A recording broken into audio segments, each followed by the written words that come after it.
Mabuti naman at nagising ka na, Oliver. May almusal dyan. Kaon na ta. Halika na.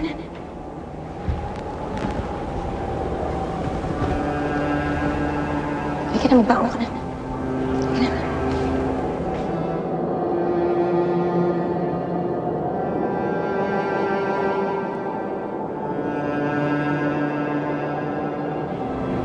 Ma? Anong ginagawa ko dito? Naalala ko, nandun ako sa madilim na templo. Tapos may umatak sa akin.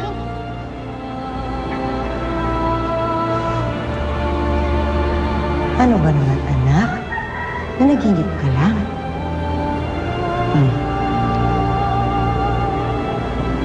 Kalimutan mo na yung panaginip mo, ha?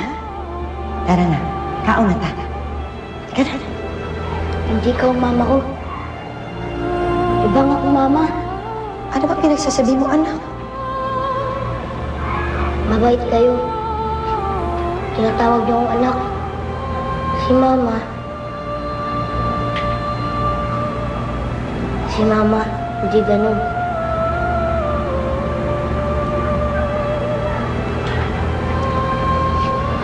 Oliver,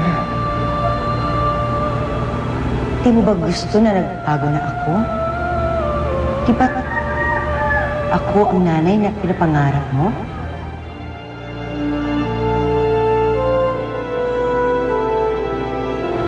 Oliver, diri ka na lang. Diri ka na lang manatili. Ako na magiging nanay mo. Aalagaan at mamahalin kita. Ha? Talaga po, ma? Basta piliin mo lang na manatili diri. Alagaan kita, mahalin kita, katulad ng pinapangarap mo, ha? Ano? Diri ka na lang?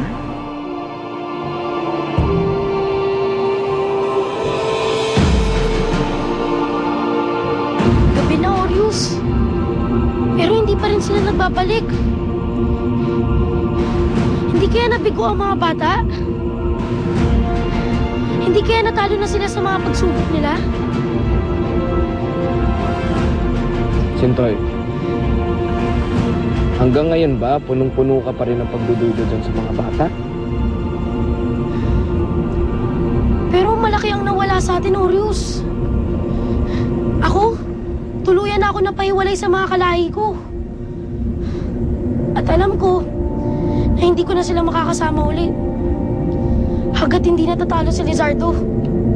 Sa bawat sandaling lumilipas, alam ko, ang kapalit nito ay lagim sa mundo nating iniwan.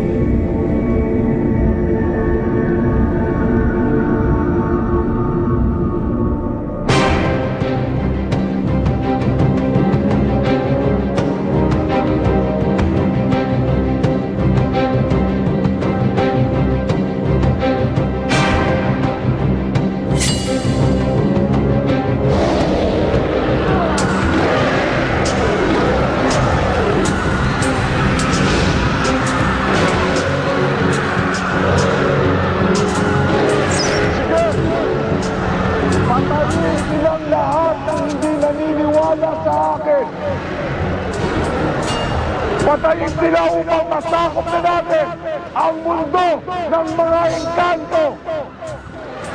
Dahil pagkatapos nito, ang mundo naman ng mga tao ang isusunod natin. Sige! Patayin silang lahat!